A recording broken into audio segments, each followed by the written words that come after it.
Bienvenue sur BFM d'ici. On se retrouve comme chaque mardi pour votre émission d'ici à Business. Et on va commencer, vous le savez, par le chiffre du jour qui aujourd'hui est bien le numéro 2. C'est la moyenne du nombre d'employés dans les entreprises, notamment des Hautes-Alpes. Une moyenne bien au-dessous de la moyenne nationale. Avec nous ce soir en plateau, c'est Nicolas Laugier. Bonsoir. Bonsoir. Vous êtes le président de l'APAX, c'est l'association des commerçants basée à Sisteron dans le département des Alpes de Haute-Provence. Alors, peut-être vous faire réagir un peu au chiffre du jour. Qu'est-ce que vous en pensez, vous, de ce chiffre 2, du nombre d'employés dans les entreprises du département des Hautes-Alpes notamment ? C'est un chiffre assez bas. En l'occurrence, c'est pas le chiffre de l'APAX puisque on représente à peu près 800 emplois sur 120 adhérents.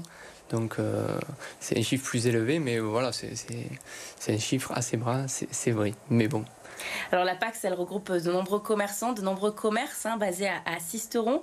Comment ça s'est passé ? Est-ce que la reprise, ça y est amorcée après cette crise sanitaire ? Alors après cette crise sanitaire, je ne sais pas si c'est après, mais bon, on va dire qu'on est sur la phase un petit peu moins critique que ce qu'on a pu connaître dans le passé, mais ça va mieux. On a eu une belle saison touristique, une arrière-saison aussi qui a été un peu plus convenable que ce qu'on a pu connaître sur 2020, et j'espère des fêtes de fin d'année qui vont être à la hauteur de nos attentes.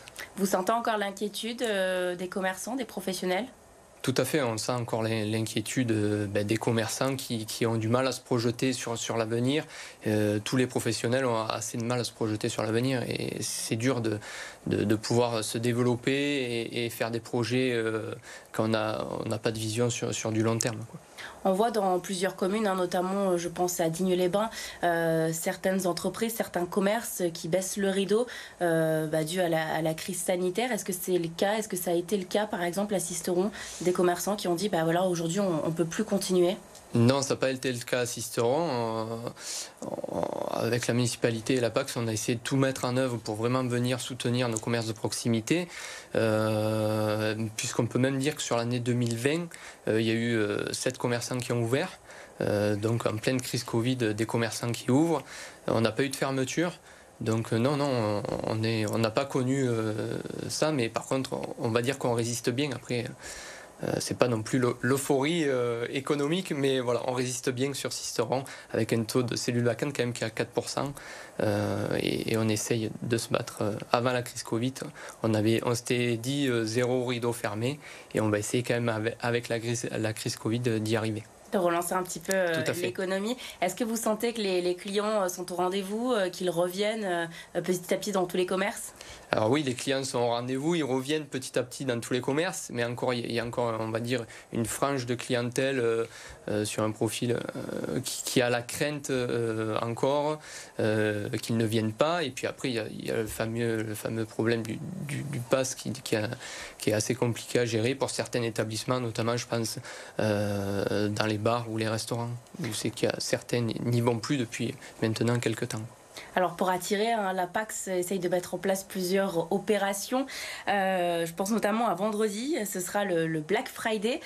Comment est-ce que ça s'organise ? Est-ce que tous les commerçants ont répondu un petit peu présents pour ces opérations un peu de déstockage ? C'est un peu ça l'idée ? L'idée est un peu là, on va dire. Après, le Black Friday pour le commerce de proximité n'est pas, je dirais, une action qui est portée dans nos cœurs en tant que commerçant de proximité. Bien souvent, c'est plus les grandes enseignes ou les marques tout simplement qui ont mis ça en place, on va dire, sur notre territoire national, puisque c'est pas quand même une idée française à l'origine. On avait quand même nos périodes de soldes qui sont bien définies, que ce soit les soldes d'hiver ou d'été, où c'est que là on adhère pleinement en tant que commerçant de proximité.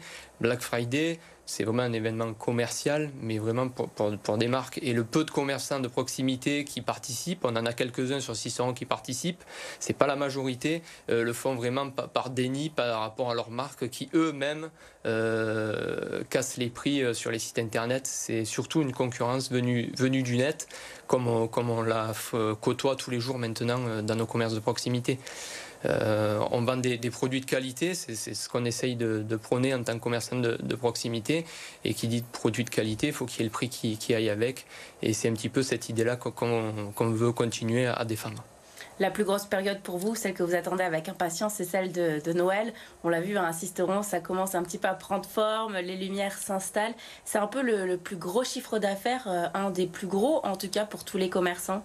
Tout à fait, je dirais, la période commerciale importante de l'année, celle qu'il ne faut pas louper. Bien entendu, il y a la saison touristique sur Sisteron, puisqu'on est une commune très touristique. Et aussi, il y a cette période des fêtes de fin d'année, Noël, qui est une période commerciale très importante, un rendez-vous à ne pas manquer. C'est pour ça qu'en partenariat avec la ville de Sisteron, que je remercie, qui fait vraiment un effort sur les illuminations, qui sont en train de se mettre en place et qui seront inaugurées certainement début décembre. Et la PAX, on essaye vraiment de rendre ce centre-ville féerique, tout en étant dynamique au niveau commercial, et je sais que je peux compter sur les commerçants de Sisteron pour jouer le jeu à fond sur cette période-là qui est très très importante pour le commerce. Un Noël féerique qui s'accompagne généralement du traditionnel marché de Noël auquel les commerçants prennent part également. Tout à fait, un marché de Noël organisé en partenariat avec la ville de Sisteron et la PAX. Les dates cette année seront du 17 décembre au 22 décembre.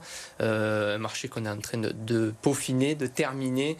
Un rendez-vous important et je dirais immanquable dans les Alpes de Haute-Provence et les Hautes-Alpes. Bien entendu, on attend tout le monde avec une surprise pour l'inauguration et qui durera pendant 3 jours, qu'on vous présentera très rapidement, et notamment un marché avec une 50aine d'exposants dans le cœur de ville de Sisteron, en lien avec les commerces de proximité, avec vraiment une dynamique commerciale importante. Et on n'oubliera pas, bien entendu, les stars de Noël, les enfants, avec plein d'événements offerts pendant ces 6 jours. En termes de fréquentation, est-ce que vous avez déjà une idée ? En termes de fréquentation, oui, on peut déjà s'imaginer que Noël est un rendez-vous important pour toutes les familles françaises. Et donc, comme on a pu le voir en 2020, on a fait Noël et on fera encore Noël. J'ose espérer que ce rendez-vous commercial ne sera pas, je dirais, amputé du Covid une fois de plus, mais que ça sera un peu le retour. Et j'espère qu'on pourra organiser notre marché de Noël, bien entendu. Pour l'instant, tout est OK pour l'organisation du marché de Noël, mais au vu de la crise sanitaire, on sait très bien que ça peut évoluer. Donc j'espère juste que le virus nous laissera tranquilles et qu'on n'en parlera plus. En tout cas, on a l'impression que c'est une période qui est très attendue par tous les habitants des Alpes du Sud. Quels sont un petit peu les enjeux, les objectifs pour ces prochaines semaines, pour ces prochains mois, également pour la PAX ? Alors les enjeux, je dirais, c'est la réussite de ce mois de décembre. Noël à Sisteron, c'est tout le mois de décembre. Ça va attaquer dès le 1er décembre jusqu'au 24 décembre. Et ensuite, derrière, la semaine un petit peu importante aussi, puisqu'il y a les vacances et c'est une semaine importante entre Noël et Jour de l'An. Après, on va préparer un programme comme on l'a voulu en 2020, musclé et dynamique pour l'année 2022, parce que c'est un challenge pour nous vraiment de proposer aux commerçants un vrai programme avec des actions aussi bien commerciales que festives, comme on peut le retrouver avec les rues en fête, ou des opérations comme des braderies. Voilà, vraiment, on va essayer d'étoffer notre programme et de le rendre encore plus dynamique que ce qu'il est, mais on fait quand même pas loin de 15 actions sur l'année, donc ça commence à avoir un certain volume à continuer malgré cette crise Covid qu'on a réussi à faire perdurer sur l'année 2020, sur l'année 2021. Voilà, donc c'est vraiment, les commerçants sont très ravis de ce programme en général qui est musclé. C'est offrir une vraie complémentarité finalement, c'est ça, réussir à se démarquer tout au long de l'année. Tout à fait, c'est ça, c'est arriver à, je dirais, une complémentarité et avoir le plus. C'est un petit peu là-dessus qu'on essaye d'avoir le petit plus par rapport à d'autres centres-villes ou par rapport à d'autres confrères. Vraiment essayer d'être là et puis répondre aussi présent, montrer que le commerce, le tissu commercial sisteronais est bien là, est bien présent et on peut y retrouver, comme je vous l'ai dit tout à l'heure, 120 adhérents sur le cœur de ville de Sisteron, sur la commune de Sisteron, de commerçants de proximité. C'est quand même un beau tissu commercial et on va tout faire pour le maintenir et pour le faire encore évoluer. Merci beaucoup Nicolas Logier. Alors on l'a évoqué, c'est bientôt Noël, ça arrive à grands pas et on va rester à Sisteron puisque les entreprises ne manquent pas d'idées pour s'adapter à cette fête très attendue. La bière de la Durance vient de lancer sa première cuvée à l'occasion de Noël, une bière ambrée produite en quantité limitée et qui devrait se retrouver dans nos rayons très prochainement. Regardez ce reportage, il est signé Hugo Marseille. Noël approche avec ses chocolats, ses films à l'eau de rose, mais également ses bières. Assisteront, les bières de la Durance dévoilent leur première bière de Noël, un produit dans l'esprit de la maison. Une bière typique d'hiver, on va dire. C'est une bière ambrée assez foncée, assez ronde, gourmande, avec des arômes épicés qui sont apportés par les houblons et les levures qu'on a choisis pour brasser cette bière. Forcément, pour arriver à cette recette, il a fallu faire des essais. En interne, chacun a apporté sa contribution et son savoir-faire. On a fait un petit concours interne et c'est la bière qui a remporté le plus de suffrages qui a été produite sur la grande quantité. Qui est-ce qui a gagné du coup Pour cette année, c'est moi. Avec seulement 1000 litres, cette bière de Noël ne représente qu'une petite portion des 80 000 litres produits chaque année ici. Mais cela répond à une demande des consommateurs. Les clients sont plutôt en demande de bière de Noël à cette période. Et puis en même temps, c'est aussi un moyen de créer un peu l'événement. Vous pourrez très bientôt déposer une gironde au pied de votre sapin pour le Père Noël, mais on espère qu'il la consommera avec modération. Et c'est déjà la fin de cette émission d'ici Business. Rendez-vous la semaine prochaine pour un nouveau numéro.